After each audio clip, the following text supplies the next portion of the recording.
Okay, this is our fourth week of distance learning, and the next three topics are going to be all interconnected. What we're going to do this week is the basic stuff, pretty simple, but these next 3 weeks are a lot of the stuff that I did when I was working in a chemistry lab over the summer. So please pay attention, work on these problems. Look, even if you don't do very well over these next 3 weeks, that's fine. I would rather have you exposed to them and not do well than not ever see it. This way, when you take chemistry in college, you're going to look at this and you're going to go, oh, that looks familiar. And if you get it at that point, that's where it matters. All right, here we go. Okay, so what we're talking about today is concentration. This is not concentrating, paying close attention, although you should be doing that. Concentration, it's about solutions, it's about mixtures. How much stuff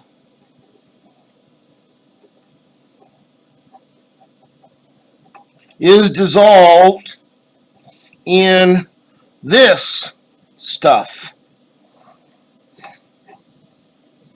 Okay, how much sugar is dissolved in the iced tea?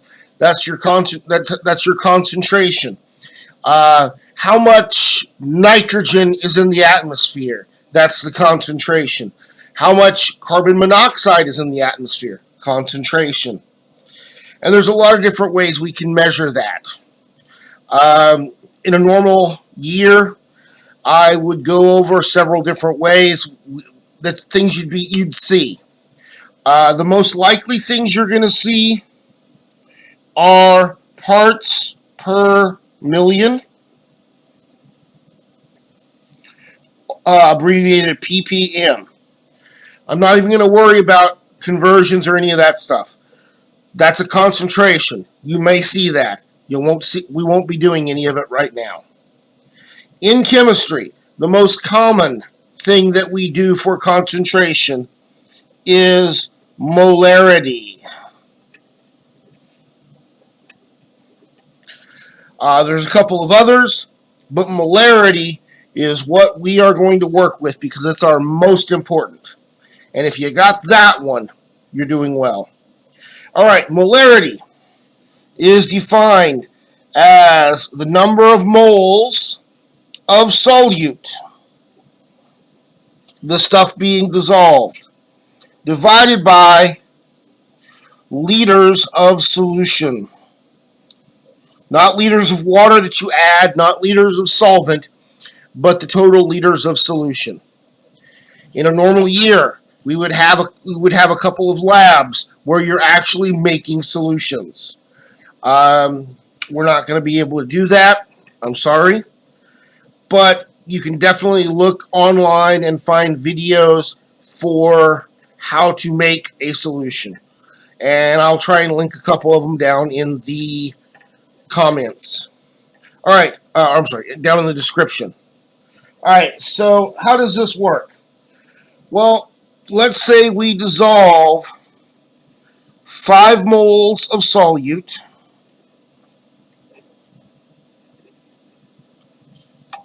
and we dissolve that in 1 liter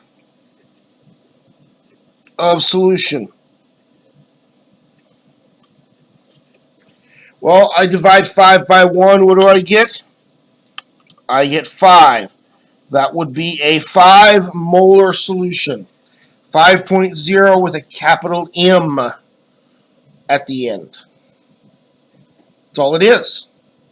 Well, what happens if I have 20 moles of solute and I have 5 liters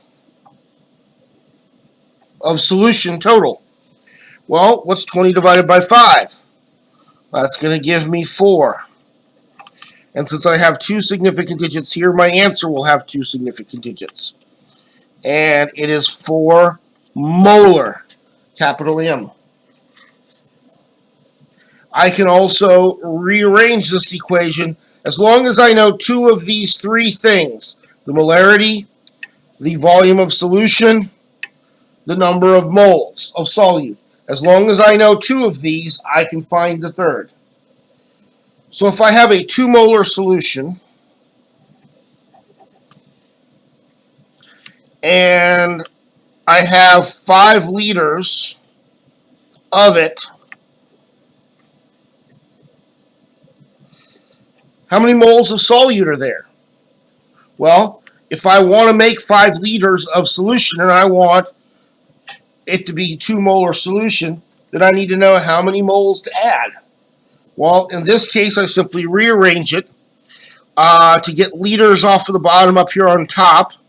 That would be multiplying both sides by 5.0 liters. 5 liters times 2.0 molar, or moles per liter. So liters are going to cancel out. I'm left with 2 times 5 is 10 moles of solvent.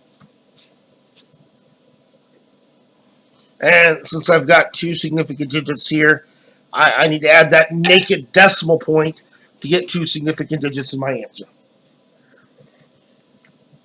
Yep, I hate doing that, but hey, there you go. Got to have the right number of significant digits. Well, what if I want to have a 3 molar solution,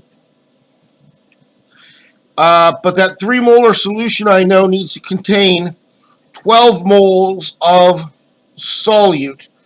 How much water? How many liters of how many liters should that solution be total when I get done?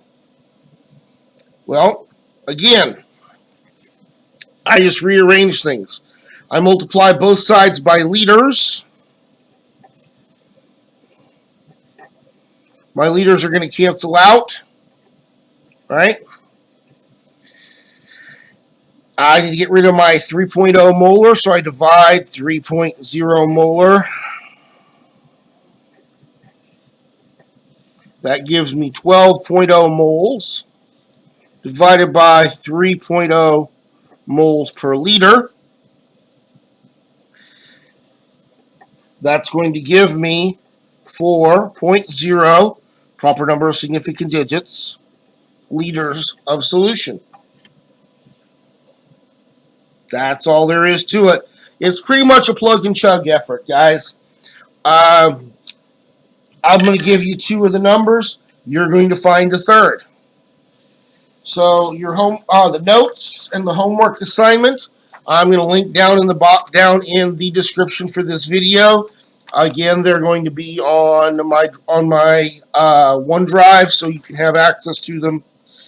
And just in case, I'm going to go ahead and throw this up on here. So if you need to, you could just pause the video and look at these.